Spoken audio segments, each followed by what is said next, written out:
Hello दोस्तों, नमस्कार। अब हम लोग आगे कंटिन्यू करते हैं। अब तक हम लोगों ने क्या क्या कर लिया। इंट्रोडक्शन हो गया, हेलोलिकन हेलोरिन का आईपैक नेम हो गया, ठीक है। उसके बाद आईपैक नेम हो गया, इंट्रोडक्शन हो गया है, और ये सब हो गया क्या नाम से, एक मिनट। आईपैक नेम हो गया, क्लासिफिकेशन भी हो गया था, ये भी हो गया है। Nature of the C X bond, कैसे पार्शियल पॉजिटिव कार्बन पे आता है, कैसे पार्शियल नेगेटिव हेलोजन पे आता है, फिर पोलैरिटी डेवलप हो जाती है ग्रुप में नीचे जाने पे।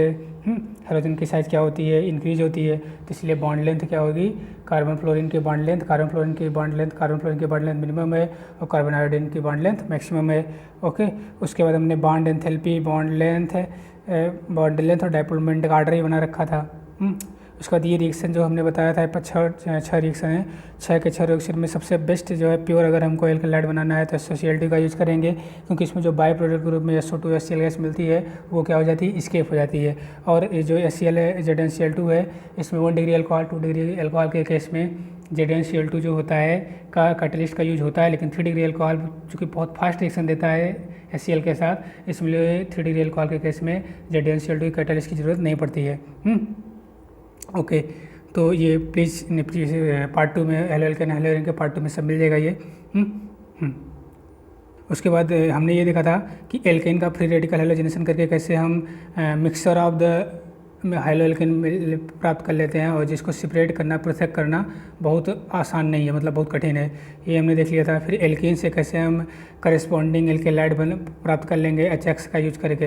अगर HCl है, HBr, HI जैसे हेलोजन एसिड का, मतलब हाइड्रोजन हैलाइड का यूज़ करेंगे, वैसे हमको क्या मिल जाएगा, एल्किल हैलाइड मिल जाएगा। ये तो एल्किन के साथ हो गया। फिर उसके मार्कोनी का रूल हमने देख लिया था, ठीक है। मार्कोनी का रूल, जिस कार्बन पे हाइड्रोजन की संख्या सबसे कम होगी वहाँ पे जाके हेलोजन अटैच होगा। ऐसे ब्रोमीन CClO4, ब्रोमीन जो कि रेड कलर का था, ब्रोमीन CClO4 में जब हम एल्किन डालते हैं तो जो रेड कलर का ब्रोमीन था वो क्या हो गया था, कलरलेस हो गया था। इसी को बोलते हैं test of the double bond, ही इसी को बोलते हैं टेस्ट ऑफ डबल बॉन्ड, भी इसी को बोलते हैं। एग्जाम्पल हमने देख लिया था। हेलोजन एक्सचेंज में हमने दो रिएक्शन देखे थी। एक देखे थे फिंकलस्टीन रिएक्शन, दूसरी हमने देखी थी स्वार्ट रिएक्शन। फिंकलस्टीन रिएक्शन में एल्किल क्लोराइड या एल्किल ब्रोमाइड को NaI इन ड्राईसीटोन के साथ रिएक्शन करवाते हैं तो एल्किल आयोडाइड बनता है, तो ये हो गया फिंकलस्टीन। ऐसे स्वार्ट रिएक्शन में हम अगर एल्किल ब्रोमाइड या एल्किल क्लोराइड है, उसकी रिएक्शन हम मेटेलिक फ्लोराइड, कोई भी metallic fluoride AgF, Hg2F2, COF2, HbO3 से करवाएंगे तो स्वार्ट रिएक्शन बन जाता है। ये भी हमने देख लिया था। पार्ट 2 में सब एक्सप्लेनेशन है। उसके बाद इलेक्ट्रोफिलिक सब्स्टिट्यूशन में हमने ये देखा था कि जो एरिल क्लोराइड होता है वो इलेक्ट्रोफिलिक सब्स्टिट्यूशन रिएक्शन से, जैसे कि ये टॉलिन है, टॉलिन की रिएक्शन हम X2 से R&R के प्रेजेंस में करवाते हैं तो ऑर्थोहाइड्रोटॉलिन और पैराहाइड्रोटॉलिन बनता है, ठीक है। ऑर्थोहाइड्रोटॉलिन और पैराहाइड्रोटॉलिन को सेपरेट करना इसलिए आसान है क्योंकि इसका मेल्टिंग पॉइंट में बहुत ज़्यादा अंतर होता है, ठीक है। तो ये हमने देखा। सेंट मायर रिएक्शन में देखा एनिलीन की रिएक्शन हम कैसे सोडियम नाइट्राइट HX की प्रेजेंस में 0.5 डिग्री सेंटीग्रेड पे करवा देते हैं तो बेंजीन डाइजोनियम हैलाइड बन जाता है। फिर उसकी रिएक्शन क्यूप्रस हैलाइड से करवाएंगे तो करस्पॉन्डिंग एरियल हैलाइड मिल जाएगा। हाँ, ये सेंट मायर रिएक्शन और क्या बोलते हैं, इससे हम एल्किल आयोडाइड और आयोडोबेंजीन और फ्लोरोबेंजीन नहीं बना सकते हैं। उसके लिए एक स्पेसिफिक मेथड है कि डायरेक्ट हम बेंजीन डाइजोनियम आयोडाइड हैलाइड में KI को ऐड कर देंगे तो आयोडोबेंजीन बन जाएगा। इसके बाद अब आज हम करेंगे फिजिकल प्रॉपर्टी। सब देखने के लिए आपको पार्ट 2 देखना पड़ेगा और पार्ट 1, ठीक है, हेलोएल्केन हेलोरिन का। ओके, तो फिजिकल प्रॉपर्टी देखते हैं। फिजिकल प्रॉपर्टी क्या है, एल्किल हैलाइड क्या होता है, कलरलेस होता है, लेकिन कब, जब वो प्योर रहेगा। एल्किल हैलाइड शुद्ध अवस्था में, प्योर स्टेट में एल्किल हैलाइड जो होता है रंगहीन यौगिक होता है, लेकिन जब उसमें ब्रोमाइड और आयोडाइड जैसे ही लाइट के संपर्क में आ जाते हैं तो वो रंगीन कलर्ड हो जाते हैं, ठीक है। और मिनी वोलेटाइल हेलोजन कंपाउंड जो होता है वो उसका स्मेल कैसी होती है, स्वीट स्मेल होती है। अब आते हैं मेल्टिंग पॉइंट और बॉइलिंग पॉइंट पे। ओके, मेल्टिंग पॉइंट और बॉइलिंग पॉइंट क्या होता है, इसमें methyl chloride, methyl bromide, ethyl chloride and some chlorofluoromethane are gases at the room temperature. ये क्या होती हैं, ये सब रूम टेम्परेचर पे गैस के रूप में होती हैं। मिथाइल क्लोराइड, मिथाइल ब्रोमाइड और एथाइल क्लोराइड तथा कुछ क्लोरोमेथेन जो है रूम टेम्परेचर पे गैस के रूप में होती हैं, जबकि इसके हाई मेंबर जो होते हैं लिक्विड या ठोस अवस्था में होते हैं। हायर नंबर अगर हम इसका लेंगे तो वो लिक्विड स्टेट या सॉलिड स्टेट में होते हैं। ऑलरेडी हमने ये सीख चुका है, लर्न कर लिया है कि molecule of the organic halogen compound are generally क्या होते हैं, पोलर। पोलर इसलिए होते हैं, जैसे हमने ये देखा था कि कार्बन पे पार्शियल पॉजिटिव चार्ज आता है और हैलोजन पे पार्शियल नेगेटिव चार्ज आता है, और जब equal and opposite charge exist करते हैं तो वहाँ पोलरिटी डेवलप हो जाती है, इसलिए ये क्या होते हैं, पोलर होते हैं, वही बोल रखा है। As well as the higher molecular mass compare to the parental hydrocarbon. तो intermolecular force of the attraction जैसे dipole dipole and van der Waals force are stronger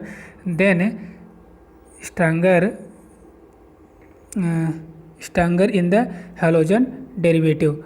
अब why the boiling point of chloride, bromide and iodide are considered higher than the hydrocarbon of the compared molecular mass? इसकी polarity की वजह से और hydrogen के derivative में strong intermolecular force होने की वजह से जो क्लोराइड, ब्रोमाइड, आयोडाइड का जो क्वथनांक होता है वो हाइड्रोकार्बन के क्वथनांकों के कंपेयर में अधिक होता है। ठीक है, अब आते हैं नेक्स्ट पे, इस पे attraction of the get stronger as the molecule get bigger in the size and have more electron. Pattern of variation of the boiling point of the difference highlight is depict. यानी कि जैसे जैसे अणुओं का आकार बड़ा होने पर, मतलब मॉलिक्यूल का साइज बड़ा होने पर अधिक संख्या में इलेक्ट्रॉन उपस्थित होते हैं, तो आकर्षण बल जो अट्रैक्टिव फोर्स होता है वो अधिक प्रबल हो जाता है। ठीक है, अब फिगर में देखते हैं, फिगर में क्या बता रखा है। For the same alkyl group, अगर सेम एल्काइल ग्रुप है the boiling point of alkyl halide तो इस आर्डर में डिक्रीज होगा। अगर सेम एल्काइल ग्रुप है तब, लेकिन बॉइलिंग पॉइंट का आर्डर तब हो जाएगा, सबसे ज़्यादा हो जाएगा एल्काइल आयोडाइड का, उससे कम हो जाएगा एल्काइल ब्रोमाइड का, सबसे कम हो जाएगा एल्काइल फ्लोराइड का। इसका तो हम मॉलिक्यूलर वेट से निकाल सकते हैं। Boiling point directly proportional to the molecular weight, inversely proportional to the branching होता है। अब ये ब्रांचिंग वाला इसमें तो नहीं फॉलो हो रहा है, लेकिन ब्रांचिंग वाला लगता है। चलो आगे चलते हैं, देखते हैं। आगे रीजन भी दे रखा है, this is the because with the increase in the size and the mass of the halogen atom. मतलब जो मॉलिक्यूलर मास है हैलोजन का उसकी वजह से आयोडीन का मॉलिक्यूलर मास ज़्यादा है, इसलिए उसके एल्काइल आयोडाइड की बॉइलिंग पॉइंट ज़्यादा है। और तीसरा रीजन है वान डेर वाल फोर्स भी इंक्रीज हो गया है। तो 3 रीजन बताएंगे क्यों बॉइलिंग पॉइंट RI की ज़्यादा है, RF की कम है। पहला रीजन बताएंगे कि हाई मॉलिक्यूलर मास, दूसरा साइज ज़्यादा, तीसरा वान डेर वाल फोर्स ज़्यादा। ठीक है, अब यहाँ पे जो दे रखा है,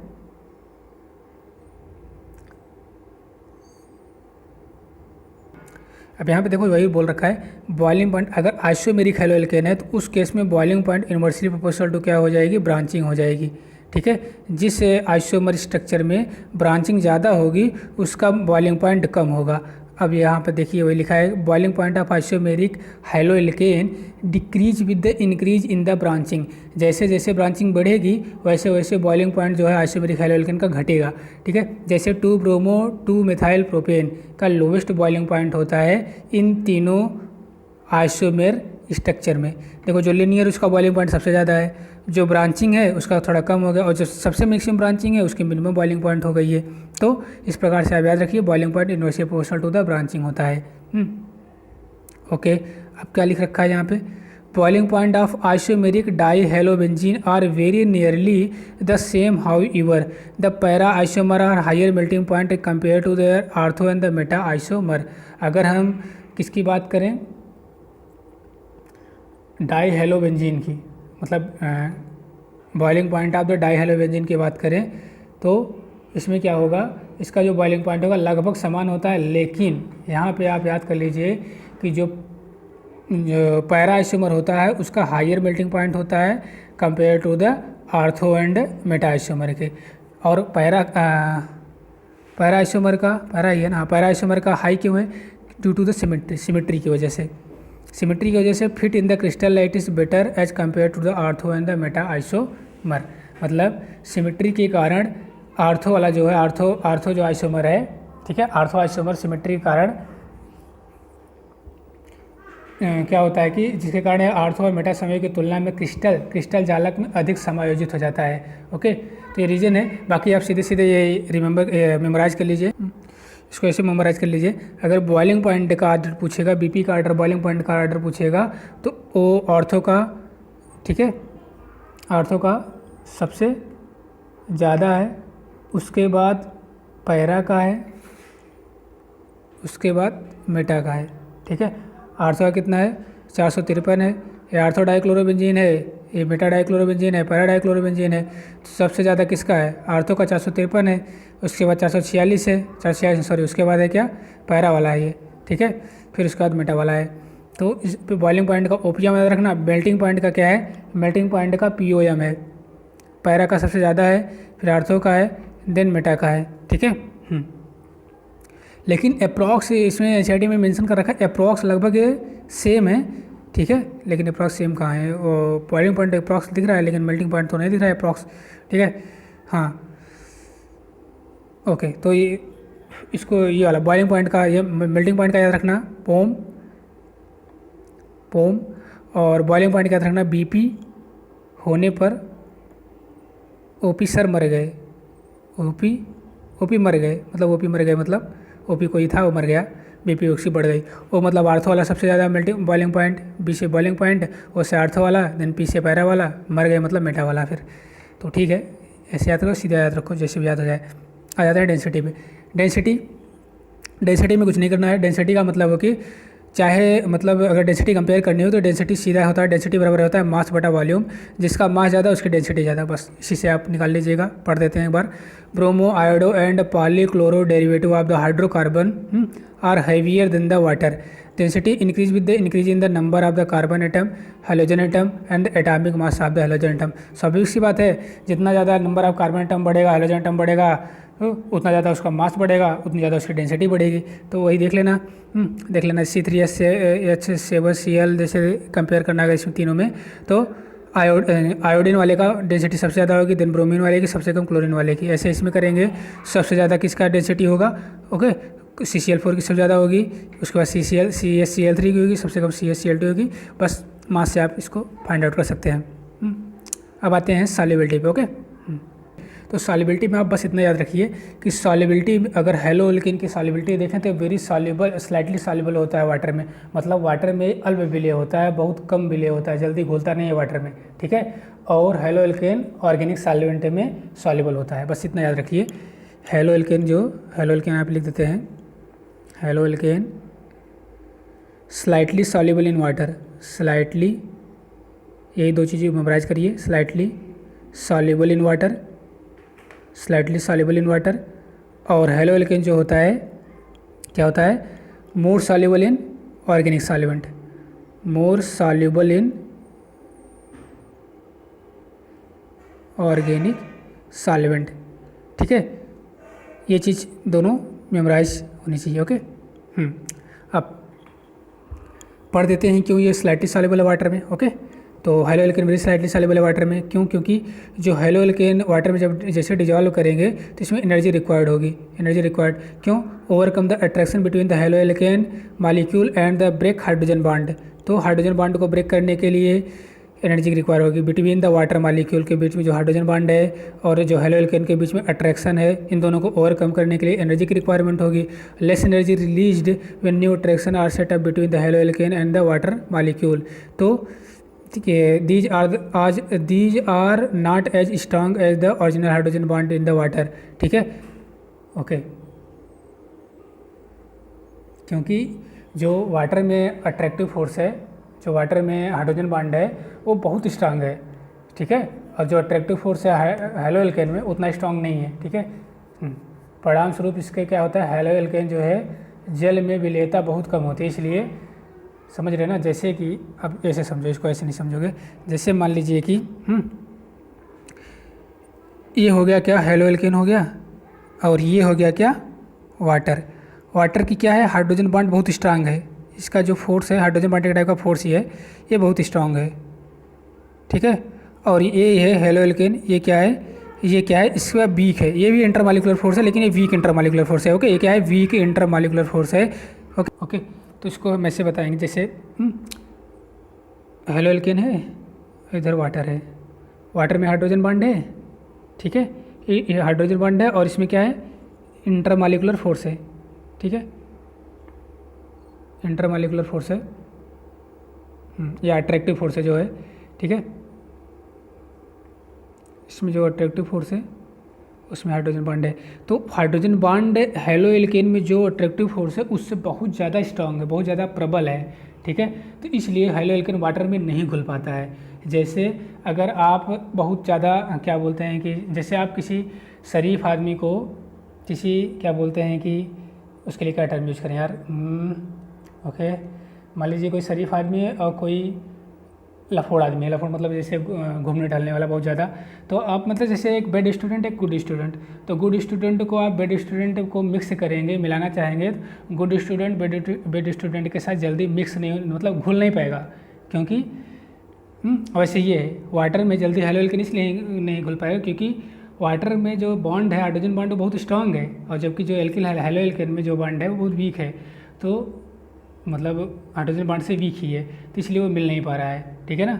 हाँ, तो फिलहाल ये रीजन नहीं, बस इतना याद रखो कि हेलो एल्केन वाटर में सॉल्युबल नहीं होता है, ऑर्गेनिक सॉल्वेंट में सॉल्युबल होता है। ऑर्गेनिक सॉल्वेंट में सॉल्युबल इसलिए होता है क्योंकि जैसा उसके अंदर अट्रैक्टिव फोर्स है वैसा जो ऑर्गेनिक सॉल्वेंट के अंदर अट्रैक्टिव फोर्स है, इसलिए दोनों क्या हो जाते हैं, घुल मिल जाते हैं। तो ये हो गया सॉल्युबिलिटी का मैटर, सॉल्युबिलिटी का कॉन्सेप्ट ये हो गया।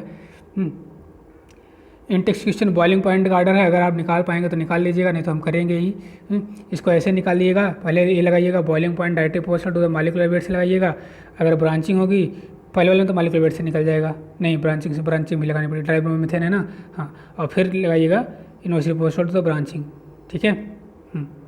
आते हैं केमिकल रिएक्शन में अब, ठीक है। ये बहुत इंपॉर्टेंट टॉपिक है केमिकल रिएक्शन, ठीक है। अब reaction of the haloalkane में be divided into the following category. Haloalkane की जो रिएक्शन होती है वो 3 कैटेगरी में डिवाइड है।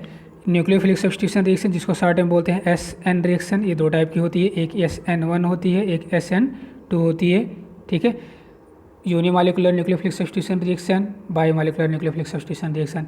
फिर एलिमिनेशन रिएक्शन होती है, ये भी 2 टाइप की होती है, एक होती है E1 रिएक्शन, दूसरा E2 रिएक्शन। फिर reaction with the metal, 3 reaction दिखा रखे हैं। एक हम NCERT का थोड़ा सा NCERT बोल रहे हैं यार, एक हम यहाँ पे इसके साइड ऐड करेंगे ताकि थोड़ा आपको टाइप ऑफ रिएक्शन किस और इन कंपाउंड में किस टाइप की पाई जाएंगी ये आइडिया हो जाए, ओके। तो ये देख लीजिए आप एल्केन हैलाइड पढ़ रहे हैं, एल्केन और एल्कीन एल्काइन पढ़ चुके हैं, ठीक है। तो एल्केन हैलाइड मोस्टली, ऑल नहीं, mostly alkane halide nucleophilic substitution reaction show करेगा, ठीक है। और मोस्टली जो हाइड्रोकार्बन होते हैं एल्केन में, हाइड्रोकार्बन में alkane free radical substitution show करेगा, एल्कीन और एल्काइन इलेक्ट्रोफिलिक एडिशन शो करेगा। बाकी ये तीनों जब चैप्टर पढ़ेंगे हम तीनों तब ये भी डिस्कस करेंगे, ठीक है।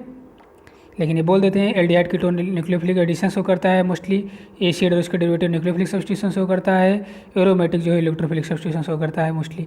तो ये रिएक्शन की आइडिया हो, ओके। तो अब आते हैं पढ़ेंगे न्यूक्लियोफिलिक सब्स्टिट्यूशन रिएक्शन। अब आपने क्लास 11th में जब आपने जोशी पढ़ रखा होगा तो वहाँ पे आपने न्यूक्लियोफाइल के बारे में पढ़ रखा होगा, न्यूक्लियोफाइल और इलेक्ट्रोफाइल।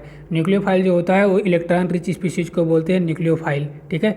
जो इलेक्ट्रॉन रिच स्पीशीज़ होती है वो न्यूक्लियोफाइल होता है, और जो इलेक्ट्रॉन डिफिशियंट स्पीशीज़ होती है वो इलेक्ट्रोफाइल होता है। तो यहाँ हमको इलेक्ट्रोफाइल से मतलब नहीं है, न्यूक्लियोफाइल से मतलब है।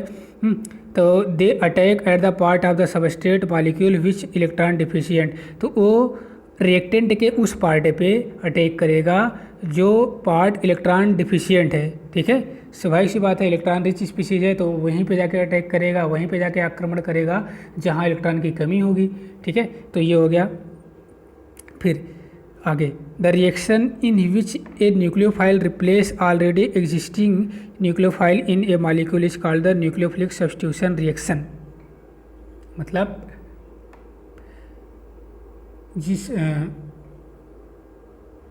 मतलब इसमें ये बोल रखा है कि इस टाइप के रिएक्शन में न्यूक्लियोफाइल ऑलरेडी न्यूक्लियोफाइल एग्जिस्ट रहता है, मॉलिक्यूल में ऑलरेडी न्यूक्लियोफाइल एग्जिस्ट रहता है, उसको रिप्लेस करता है। तो इस टाइप के रिएक्शन को बोलते हैं न्यूक्लियोफिलिक सब्स्टिट्यूशन रिएक्शन। जैसे अगर हम एग्जांपल ले लें, ठीक है, जैसे ए ले लिया कोई एल्केन हैलाइड, और इसमें न्यूक्लियोफिलिक सब्स्टिट्यूशन रिएक्शन में जो रिएक्टेंट का काम करेगा, ठीक है, आगे देखो यहाँ पे लिखा है, ठीक है, ये haloalkane are substrate in this reaction, in this reaction या in this type of reaction nucleophile react with the halo alkane.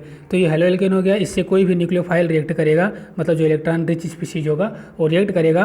और ये आर प्लस, मैंने पहले ही बता दिया कि एल्केन हैलाइड कैसे partial positive, carbon partial positive, hydrogen partial negative. तो ये जो पार्शियल नेगेटिव जिस पे आया है, ठीक है, ये क्या हो जाएगा, ये न्यूक्लियोफाइल की तरह बिहेव करेगा। अब ए वाला न्यूक्लियोफाइल इस न्यूक्लियोफाइल को क्या करेगा, रिप्लेस कर देगा। तो रिप्लेस कर रहा है तो इसीलिए इसको क्या बोल जा रहा है, न्यूक्लियोफिलिक सब्स्टिट्यूशन रिएक्शन। RNA बन गया और इधर क्या हो जाएगा अपना X माइनस रिप्लेस हो गया न्यूक्लियोफाइल से। ये भी एक न्यूक्लियोफाइल था, ये भी न्यूक्लियोफाइल है। एक न्यूक्लियोफाइल दूसरे न्यूक्लियोफाइल को रिप्लेस कर रहा है, इसलिए इसको बोल रहे हैं न्यूक्लियोफिलिक सब्स्टिट्यूशन रिएक्शन। ओके, अब यहाँ पे न्यूक्लियोफाइल कुछ भी हो सकता है, ठीक है। जो न्यूक्लियोफाइल में जो रिएजेंट यूज होगा, रिएजेंट क्या बोलें उसको, ठीक है, हाँ रिएजेंट ही तो बोलेंगे, ठीक है। तो आगे मिलेगा भी, चलो ठीक है, पहले पढ़ लेते हैं। यहाँ तक हो गया। Haloalkane are substrate in these reaction, तो बोल दिया हमने। Okay, reaction type nucleophile react with the haloalkane substrate having, हाँ having partial positive charge on the carbon atom, ये भी हो गया। और हेलोजन पे पार्शियल नेगेटिव आएगा। Substitution reaction take place and halogen atom called the leaving group depart as the halide ion. एक बात और, यहाँ पे लिविंग ग्रुप की बात हो रही है। लिविंग ग्रुप का मतलब होता है जैसे RF हेलोजन है ना, हेलोजन में कुछ हो सकता है फ्लोरीन, क्लोरीन, ब्रोमीन, आयोडीन, ठीक है। इस पे F minus Cl minus Br minus I minus. तो यहाँ पे जो लिविंग ग्रुप की टेंडेंसी का आर्डर होगा, सबसे अच्छा लिविंग ग्रुप आयोडीन होता है। उसके बाद सबसे जो है अगर तुलना करें तब फ्लोरीन, क्लोरीन, ब्रोमीन, आयोडीन में सबसे बेटर लिविंग ग्रुप आयोडीन होता है, ठीक है। और जितना ज़्यादा बेटर लिविंग ग्रुप होगा उतना ज़्यादा वो अच्छे से न्यूक्लियोफिलिक सब्स्टिट्यूशन रिएक्शन देगा, चाहे जो हो, चाहे SN1 हो चाहे SN2 हो, ठीक है। यहाँ हम लिख देते हैं rate of the SN reaction किस पे डायरेक्टली पोर्शन होता है, लिविंग ग्रुप के टेंडेंसी पे, ठीक है। जितना अच्छा लिविंग ग्रुप होगा, जितना अच्छा मतलब लिविंग ग्रुप होगा, वो उतने जल्दी से न्यूक्लियोफाइल से रिप्लेस हो जाएगा, ठीक है। और जितना खराब होगा उतना जल्दी हटेगा नहीं, वो पकड़ के बैठे रहेगा रिएक्टेंट को, मतलब एल्किल को जल्दी छोड़ेगा नहीं, ठीक है। जैसे अगर हम तुलना करें RF में और RI में, दोनों को अगर हम कहें न्यूक्लियोफाइल कोई लगा दें और न्यूक्लियोफाइल, ठीक है, ठीक है, न्यूक्लियोफाइल इसको हटाएगा, इसको भी हटाएगा। फ्लोरीन को जल्दी नहीं हटा पाएगा, फ्लोरीन जल्दी हटेगा नहीं न्यूक्लियोफाइल को जो, ठीक है। और लेकिन न्यूक्लियोफाइल आयोडीन जल्दी हट जाएगा, मतलब तुलना में अगर हटेगा तो दोनों, लेकिन आयोडीन जल्दी हट जाएगा, ये जल्दी से रिएक्शन हो जाएगी, लेकिन फ्लोरीन जल्दी से रिएक्शन नहीं होगी, क्योंकि न्यूक्लियोफाइल फ्लोरीन को जल्दी रिप्लेस नहीं कर पाएगा। चलो, वही ये बता रखा था, लिविंग ग्रुप को ये बोल रहा है। Since the substitution reaction is initiated by the nucleophile is called the nucleophilic substitution reaction. अब ये है न्यूक्लियोफाइल, ये रहा क्या, leaving group. X minus X partial negative है, कार्बन पार्शियल पॉजिटिव है। अब इसी को हमको रिप्लेस करवाना है न्यूक्लियोफाइल से, ये देखो रिप्लेस हो गया और यहाँ पे आ गया क्या, न्यूक्लियोफाइल। ओके, तो ये गया न्यूक्लियोफिलिक सब्स्टिट्यूशन रिएक्शन। आगे क्या दे रखा है, एक मिनट चल रहा है ना, हाँ। It is one of the most useful classes of organic reaction of the alkyl halide in which halogen is bonded to the sp3 hybridized carbon. Okay. अब product form by the reaction of haloalkane with the some common, ये देखो nucleophile नीचे दे रखा है, reagent nucleophile का reagent, उससे कौन सा न्यूक्लियोफाइल जनरेट होगा ये, और उसका सबस्ट्रेट प्रोडक्ट मतलब सब्स्टिट्यूशन प्रोडक्ट दिया है, और मेन प्रोडक्ट किस क्लास से बिलोंग करेगा ये देखो। ओके, अब यहाँ पे हमको करना क्या है, जैसे मान लीजिए कि एल्किल हैलाइड में हम NaOH डालते हैं, तो एल्किल हैलाइड में जब NaOH डालेंगे तो हमको पता है कि R पे पार्शियल पॉजिटिव आएगा और हाइड्रोजन पार्शियल नेगेटिव आएगा। NaOH या KOH डालेंगे तो जो न्यूक्लियोफाइल जनरेट होगा OH माइनस होगा, तो OH माइनस रिप्लेस कर देगा किसको, X माइनस को, और RH बना लेगा। ऐसे वाटर में जो है न्यूक्लियोफाइल OH माइनस वाटर में होगा और ये OH X को रिप्लेस कर देगा, तो RH बन जाएगा। ऐसे सब में आप कर सकते हैं। हमको सिर्फ इसमें 3 बताना है मेनली। एक मिनट रुक जाइए, कोई देख लेते हैं इंपॉर्टेंट होगा, उसको भी डिस्कस कर लेते हैं। इसमें आप एक इसमें देखिएगा, इस चूँकि मेटल है तो मेटल पे हमेशा पॉजिटिव चार्ज आएगा और OR में OR पे नेगेटिव आएगा। तो R प्लस और X माइनस में जब देखेंगे हम तो X माइनस को Na के साथ ही निकल जाएगा, NaX, और वो बन जाएगा ROR को बोलते हैं ईथर, ठीक है। बाकी ये सब आसान है, Na प्लस I- तोड़ देंगे आप, अमोनिया को RNH2 बन जाएगा, इसको RNH2 में अपना क्या आ जाएगा, R प्लस NH2 माइनस, ठीक है, RNH2 बन जाएगा। ओके, तो ये सब आसान है। हमको ये KCN, AgCN, KNO2, AgNO2 discuss करना है। ओके, तो हम अगर ये चारों देखेंगे, ये चारों reagent KCN, AgCN, KNO2, AgNO2, तो आप पहले इसमें याद कर लिए किस में कोवेलेंट है और किस में आयनिक है। ओके, तो इसमें जो के वाला है पोटेशियम वाला है वो आयनिक है और एजी वाला कोवेलेंट है, यानी कि KCN और KNO2 ये दोनों क्या हैं, आयनिक हैं। इन दोनों के बीच मतलब KCN आयनिक बांड से जुड़ा है, मतलब ये अनाइज हो जाएगा, K प्लस और CN माइनस में अनाइज हो जाएगा। वैसे KNO2 जो है अनाइज हो जाएगा किसमें, KNO2 अनाइज हो जाएगा K प्लस और O माइनस NO में, ठीक है, ये ऐसे अनाइज हो जाएगा। तो अब AgNO2 और AgCN ये क्या है, ये दोनों कोवेलेंट हैं। तो इस वाले केस में कोवेलेंट केस में तो वो तो आयनाइज होंगे नहीं AgNO2, तो इसमें लोन पेयर काम करेगा। देखो AgCN में CN में से नाइट्रोजन पे लोन पेयर है, ये जाके बाइंडिंग कर लेगा न्यूक्लियोफाइल से, मतलब न्यूक्लियोफाइल को रिप्लेस कर देगा और प्लस जाके बाइंड हो जाएगा लोन पेयर। और इसे AgNO2 में किसके ऊपर लोन पेयर है, AgNO2 में भी नाइट्रोजन के ऊपर ही लोन पेयर है ONO, ठीक है। इसके ये वाला लोन पेयर जाके किससे बाइंड हो जाएगा, R प्लस से। जैसे हम इसका एक बार फिर से दिखाते हैं, जब इसका हम एल्किल हैलाइड से रिएक्शन करवाएंगे RX की, एक मिनट, जब एल्किल हैलाइड की रिएक्शन KCN से करवाएंगे तो KCN में पोटेशियम और CN के बीच में आयनिक बॉन्ड है, तो K प्लस बनेगा, CN माइनस बनेगा, ठीक है। तो R प्लस इधर ये माइनस, ओके, तो KX निकल जाएगा बाहर और R CN बन जाएगा। तो इसमें जो मेजर बनेगा दोनों, ऐसा नहीं है कि सिर्फ RCN बनेगा, RCN भी बनेगा और RNC भी बनेगा, लेकिन ये क्या बनेगा, RCN मेजर बनेगा, ठीक है। और RNC जो होता है आइसोसाइनाइड, एल्किल आइसोसाइनाइड, वो माइनर बनेगा। ये RNC सही से नहीं दिख रहा ना, RNC ये जो है माइनर बनेगा, ठीक है। क्यों, क्योंकि CN जो है दोनों के ऊपर नहीं, क्योंकि CN जो है एम्बिडेंट लिगेंड की तरह है, एम्बिडेंट न्यूक्लियोफाइल है, ओके। अब AgCN में चूँकि कोवेलेंट बॉन्ड है तो आयनाइज तो होगा नहीं, तो वहाँ पे जो नाइट्रोजन का लोन पेयर है R प्लस और X माइनस में से नाइट्रोजन का लोन पेयर जाके R प्लस से बाइंड हो जाएगा और बन जाएगा क्या, RNC। इसमें जो हो जाएगा AgCN वाले केस में RNC मेजर बन जाएगा और बनेगा RCN भी, इसमें भी RCN बनेगा, ठीक है, लेकिन ये माइनर रहेगा, ठीक है। और ये आइसोसाइनाइड, एल्किल आइसोसाइनाइड जो है ये मेजर बन जाएगा। तो KCN AgCN का सही हो गया ना कंफर्म। अब KNO2 AgNO2 का, KNO2 वाला आयनिक है, तो आयनाइज, पहले आयनाइज कैसे होगा ये भी ध्यान देना है। KNO2 K plus O minus NO में आयनाइज होगा, और इधर R प्लस से X एल्किलाइड ऐसे हुआ तो O माइनस R प्लस से जाके बाइंड हो जाएगा और बना लेगा RONO, ओके। तो ये RONO बन रहा है, ओके। तो RONO मेजर बन गया और RNO2 बनेगा, लेकिन वो माइनर बनेगा, ओके।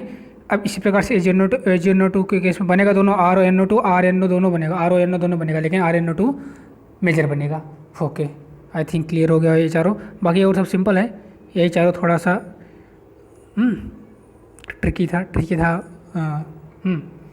और अपना ये वाली रिएक्शन अगर हम जानते हैं कि एल्किल हैलाइड की रिएक्शन सोडियम एल्कोऑक्साइड से करवाते हैं, एल्किल हैलाइड की रिएक्शन सोडियम एल्कोऑक्साइड से करवाते हैं तो बनता है ईथर, और ये नेमिंग रिएक्शन है। कौन सी नेमिंग रिएक्शन है, ये है विलियमसन सिंथेसिस, ठीक है। ये मिलेगा एल्कोहल, फिनॉल और ईथर में।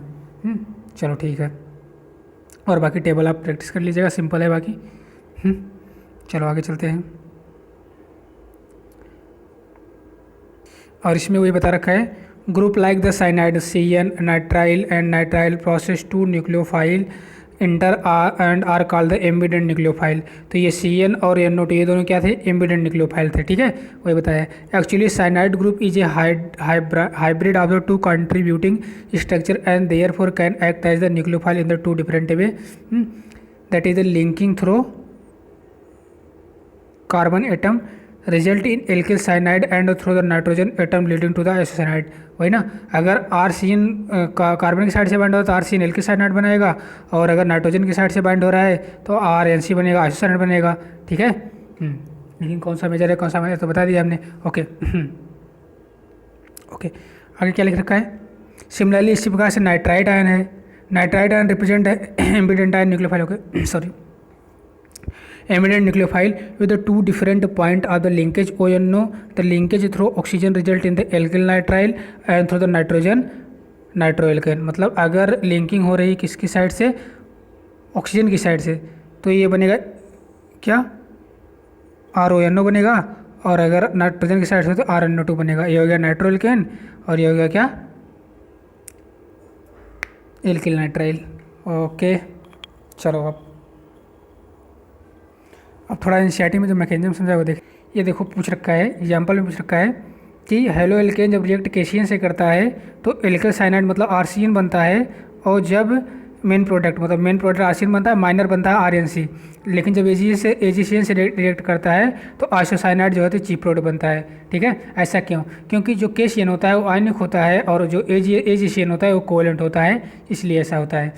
इसलिए केशियन वाले केस में आरसीएन बनता है और एजीसीएन वाले केस में आरएनसी बनता है। ठीक है, बस ये बताएंगे कि एजीसीएन जो होता है वो कोवेलेंट होता है और केशियन जो होता है वो आयनिक होता है, यही रीजन है बस। आ जाओ एग्जाम्पल के बाद अब आते हैं मैकेनिज्म पे।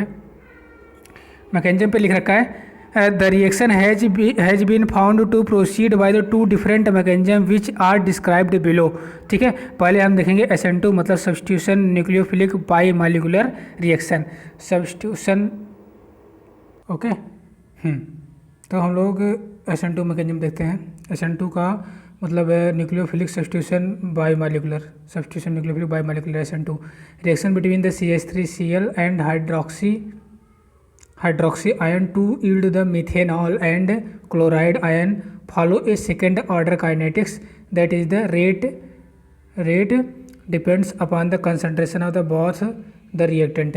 मतलब ये बाई मॉलिक्यूलर से न्यूक्लियोफिलिक सब्स्टिट्यूशन रिएक्शन है, तो इसका जो रेट होगा न्यूक्लियोफिलिक सब्स्टिट्यूशन रिएक्शन का, ये रिएक्टेंट के दोनों रिएक्टेंट पर डिपेंड करेगा। जैसे कि अगर मान लो कि मेथेनॉल क्या है, हाइड्रोक्साइड आयन और मेथाइल क्लोराइड CH3Cl और OH- आयन दोनों के कंसंट्रेशन पर डिपेंड करेगा, इसलिए इसको बोलते हैं by molecular nucleophilic substitution reaction. Okay, ठीक है। आगे देखते हैं आगे क्या लिख रखा है। पहले ये समझ लीजिए, ये देखिए, मान लीजिए कि ये है हाइड्रोक्साइड आयन और ये क्या CH3Cl मेथाइल क्लोराइड है।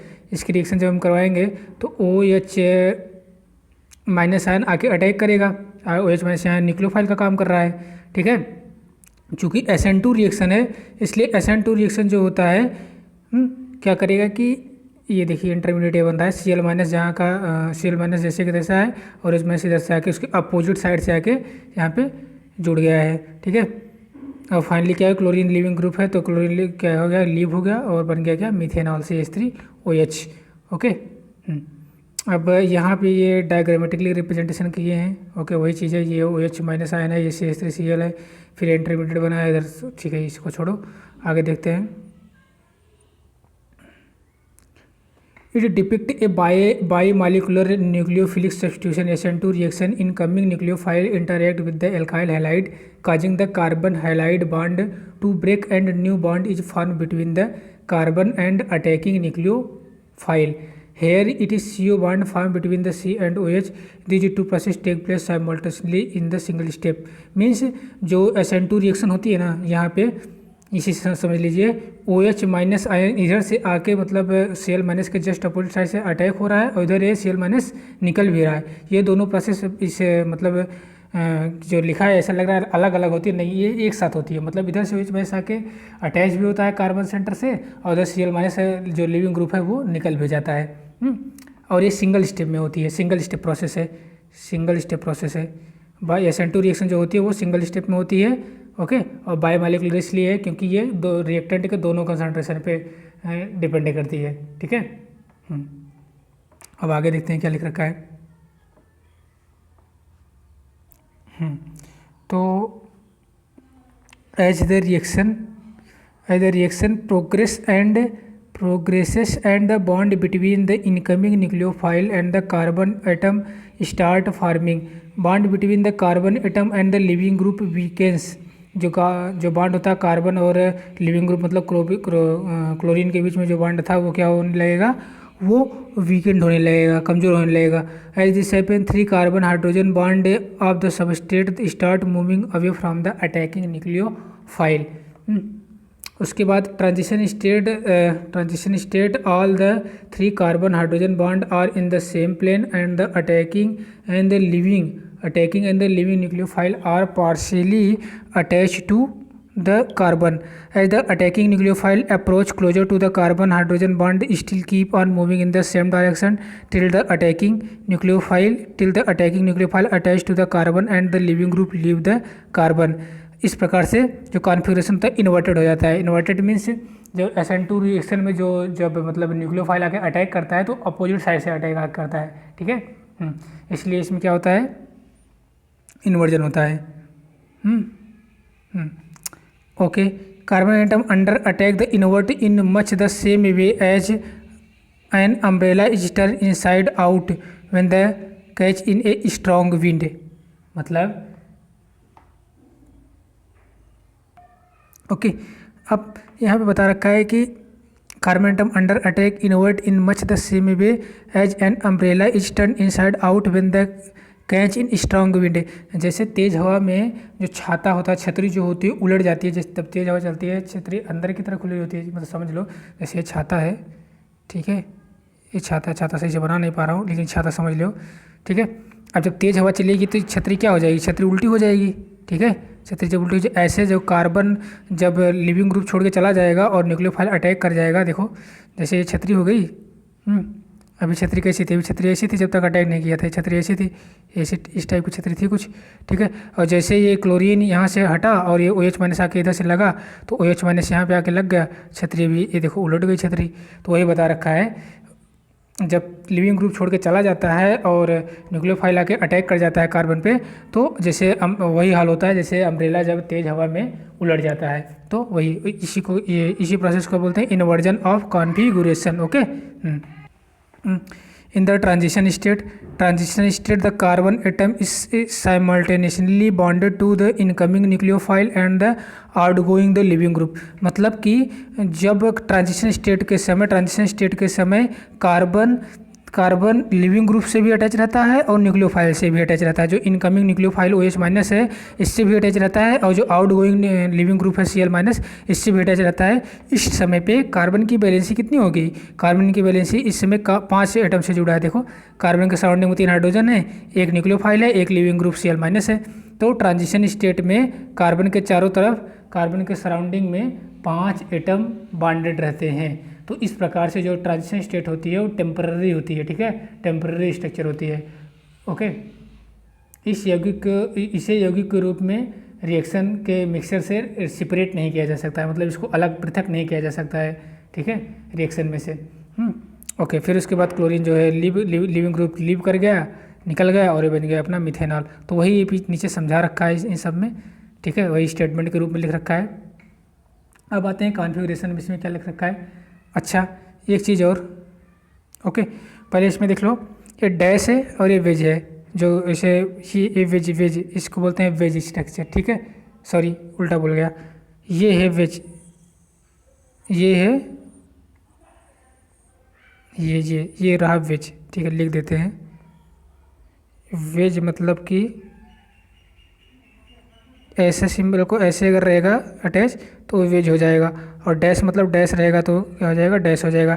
डैश का मतलब अगर डैश से कोई एटम जुड़ा हुआ है तो उसका डैश का मतलब होता है प्लेन के अंदर, मतलब जैसे आपका जो प्लेन पेपर है, पेपर के अंदर अगर कोई एटम जा रहा है तो हो जाएगा डैश से उसको रिप्रेजेंट करेंगे, और अगर वेज से रिप्रेजेंट किया जाएगी यानी कि वो आपकी तरफ आ रहा है, मतलब प्लेन के बाहर आ रहा है, ठीक है, प्लेन से बाहर आ रहा है।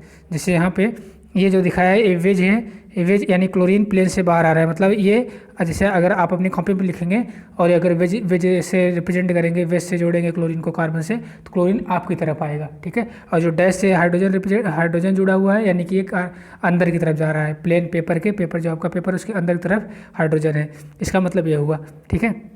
अब इसमें क्या लिख रखा है, ये डैश और वेज का मतलब कन्फर्म हुआ ना। डैश का मतलब होता है प्लेन पेपर के अंदर और वेज का मतलब प्लेन से बाहर, ठीक है। और ये हो गया वेज, और डैश वाला जो है डैश लाइन है वो डैश हो गया, ठीक है। चलो अब आगे देखते हैं इसमें लिखा क्या है। Special arrangement of functional group around carbon is called its configuration see the structure A and be given below carefully.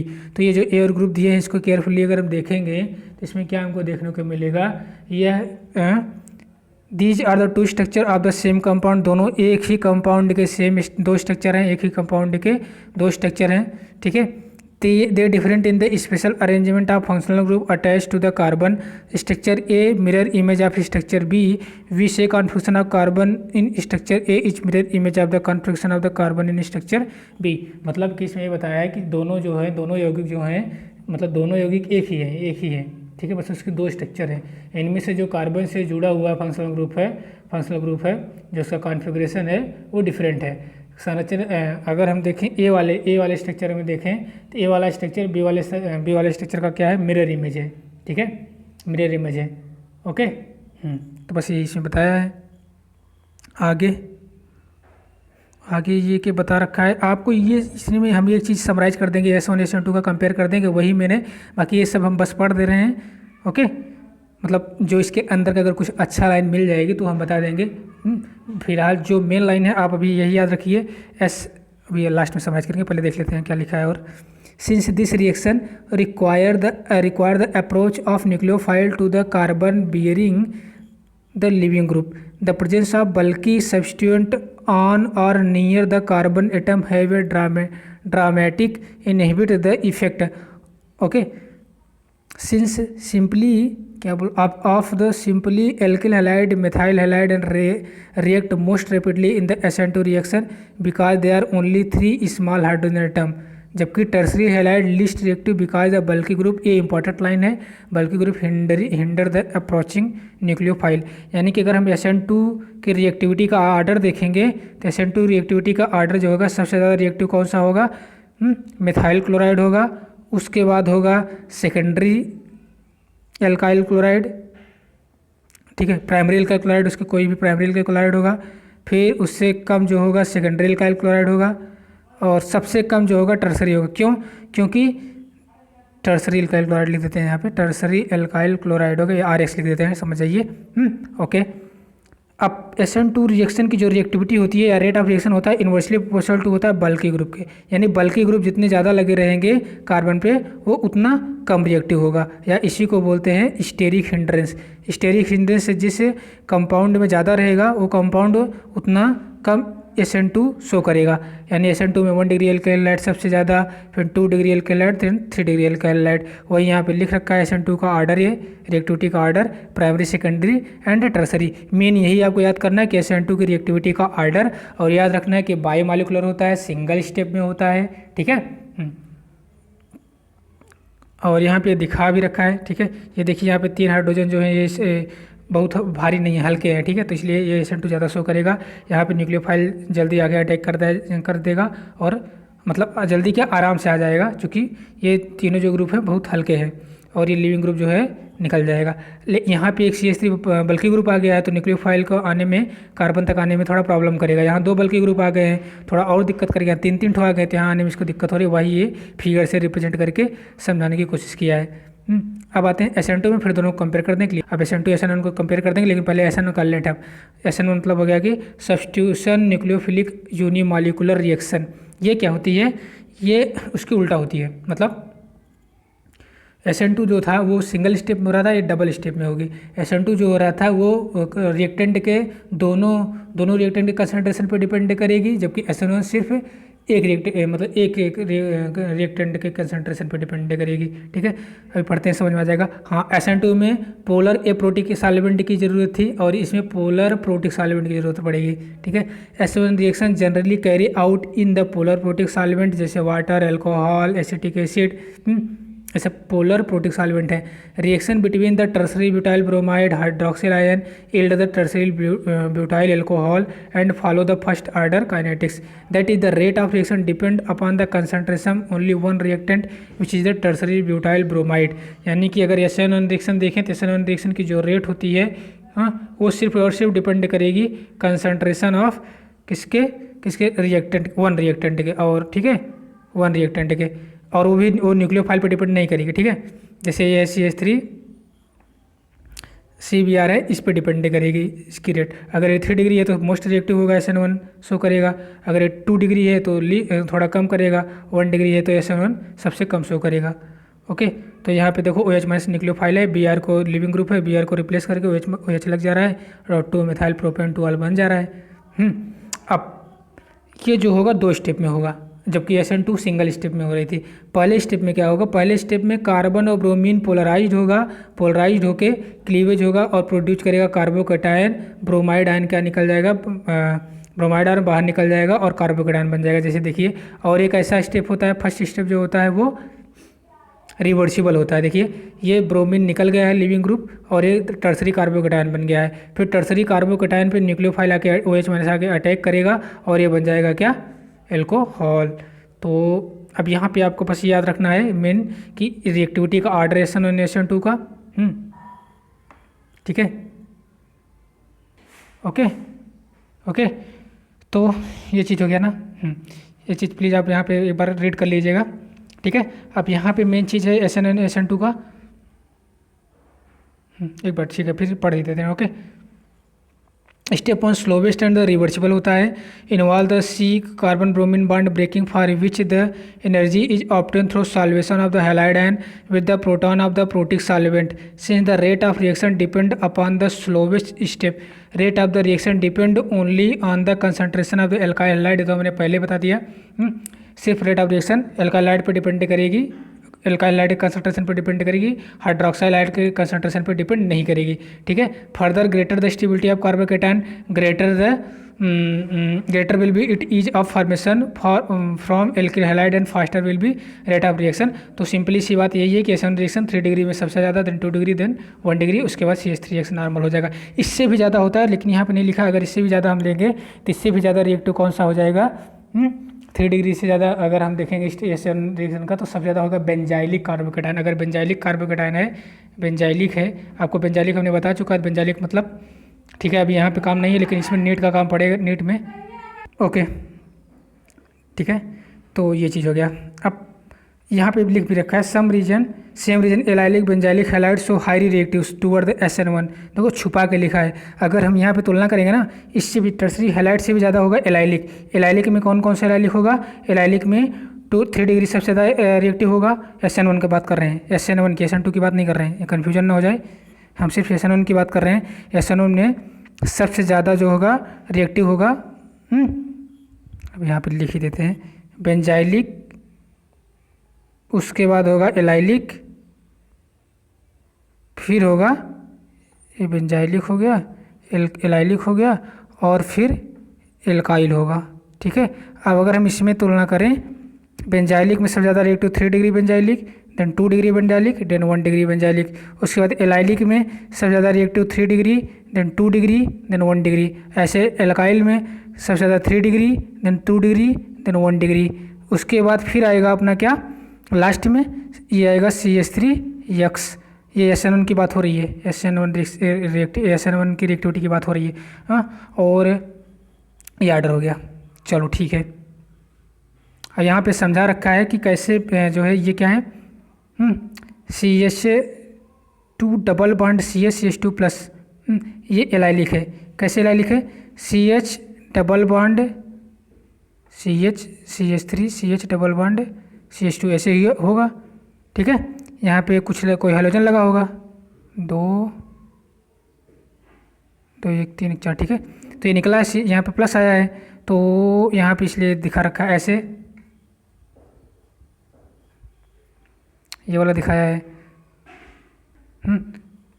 अब मेन चीज़ ये भी रिएक्टिविटी ऑफ द हैलाइड। अगर हम देखें RX में RI सबसे ज़्यादा रिएक्टिव क्योंकि इसकी बॉन्ड लेंथ सबसे ज़्यादा है। ठीक है, उसके बाद RF सबसे कम रिएक्टिव क्योंकि इसकी बॉन्ड लेंथ सबसे कम है, रीजन देंगे। अब अगर हम एग्जांपल में देखें, अगर SN2 का पूछा है कि SN2 सबसे फास्टर कौन देगा इन दोनों में, तो दोनों का पहले हम क्या बनाएंगे, कार्बोकैटायन। यहाँ से क्लोरीन लिविंग ग्रुप है, निकल जाएगा, यहाँ पे आ जाएगा प्लस, और यहाँ से क्लोरीन ग्रुप है, निकल जाएगा, यहाँ आ जाएगा प्लस। ये बेंजाइलिक टाइप का है और ये नॉर्मल है, तो सबसे ज़्यादा रिएक्टिव इन दोनों में से ये होगा। ठीक है, ये वाला रिएक्टिव क्योंकि primary halide and therefore undergo the, वैसे भी ये प्राइमरी है। ठीक है, प्राइमरी है, ये वाला प्राइमरी है, बेंजाइलिक नहीं है, सॉरी बेंजाइलिक बोल गया क्या, बेंजाइलिक तब होता है जब बेंजीन रिंग होती है। ठीक है, ये प्राइमरी है और ये कैसा है, कार्बन 2 कार्बन से अटैच है, सेकेंडरी है। तो प्राइमरी ज़्यादा होगा रिएक्टिव और देन सेकेंडरी होगा, तो ये वाला ज़्यादा होगा, SN2 ज़्यादा शो करेगा। अगर इसका हम निकाल देंगे तो यहाँ पॉजिटिव आएगा, इसका निकाल देंगे तो यहाँ पॉजिटिव आएगा, लेकिन इसमें ऐसे करेंगे नहीं। इसमें अब देखेंगे SN2 के रिएक्टिविटी का ऑर्डर, कौन ज़्यादा रिएक्टिव होता है, RI आयोडाइड वाला ज़्यादा रिएक्टिव होता है, देन कौन सा RCl, यानी ये ज़्यादा रिएक्टिव हो जाएगा। ऐसे आप इसमें निकाल दीजिएगा, इसमें SN1 SN2 दोनों को लिखनी है। तो कर लीजिएगा एक बार, सोल्यूशन नीचे दे रखा है, बस आपको ही डिग्री पता है, डिग्री पहचानना आता है आपको। आप कर लेंगे। ओके, अब चलो एक बार SN2 का कंपेयर देख लेते हैं। NCERT में नहीं है, लेकिन अगर आप यही लिख देंगे तो नंबर आराम से मिल जाएगा। SN1 और SN2 में अगर हम कंपेयर करेंगे तो SN1 जो होता है फर्स्ट आर्डर रिएक्शन होती है, SN2 जो होती है सेकंड आर्डर रिएक्शन होती है। SN1 जो होती है, SN1 में पोलर प्रोटिक सॉल्वेंट चाहिए जैसे कि वाटर, अल्कोहल और एसिटिक एसिड। SN2 में पोलर एप्रोटिक सॉल्वेंट चाहिए जैसे DMSO, एसीटोनाइट्राइल, DMF और एसीटोन। तीसरा डिफरेंस है कि SN1 2 स्टेप में होता है, एक में कार्बोकेटायन और इंटरमीडिएट बनता है, कार्बोकेटायन इंटरमीडिएट के रूप में बनता है, और जो SN2 होता है सिंगल स्टेप में होता है और ट्रांजिशन स्टेट होता है। ठीक है। उसके बाद रेट ऑफ रिएक्शन का अगर ऑर्डर बना है, SN1 में 3 डिग्री, 2 डिग्री, 1 डिग्री होगा, देन मिथाइल होगा। ठीक है, 3 degree benzylic, 2 degree benzylic, then 1 degree benzylic. उसके बाद एलाइलिक में 3 degree allylic, 2 degree allylic, then 1 degree allylic. उसके बाद normal 3 degree alkyl, then 2 degree alkyl, then 1 degree alkyl. ये हो गया SN1 का ऑर्डर। SN2 का ऑर्डर क्या होगा, जस्ट उल्टा इसका होगा। सबसे ज़्यादा रिएक्टिव होगा CH3 simply, then 1 degree, then 2 degree, then 3 degree alkyl halide होगी। तो ये तो हो गया। इसका कैसे निकालेंगे, चाहे SN1 हो चाहे SN2 हो, इसका अगर हम रेट देखेंगे डायरेक्टली प्रोपोर्शनल टू होता है लिविंग ग्रुप के टेंडेंसी के। ठीक है, एक चीज़ ये हो गया, चाहे SN1 हो चाहे SN2 हो। लेकिन अगर हम अब SN1 का देखें तो SN1 की रिएक्टिविटी जो होती है directly proportional to the stability of carbocation होती है। SN1 की reactivity directly proportional to the stability of carbocation होती है, और SN2 की रिएक्टिविटी जो होती है inversely proportional to the bulky group होती है। तो ये यहाँ से रिएक्टिविटी निकल जाएगी। रिएक्टिविटी में डिफरेंस हो गया। और SN1 के केस में वीक न्यूक्लियोफाइल के द्वारा प्रोसीड होता है, जबकि SN2 स्ट्रांग न्यूक्लियोफाइल के द्वारा प्रोसीड होता है। ओके, SN1 में जो कॉन्फ़िगरेशन होता है वो फ्रंट से अटैक करता है, इसमें इन्वर्जेंट होता है, इन्वर्जन में इसमें रेसिमाइजेशन मिलेगा, इन्वर्जन मिलेगा। लेकिन SN2 में इन्वर्जन कॉन्फ़िगरेशन होता है, यानी वाल्डन इन्वर्जन मिलेगा, इसमें रेसिमाइजेशन नहीं देखने को मिलेगा। ओके, चलो अभी नेक्स्ट पार्ट में हम spectrochemical aspect of nucleophilic substitution reaction करेंगे। Okay, thank you.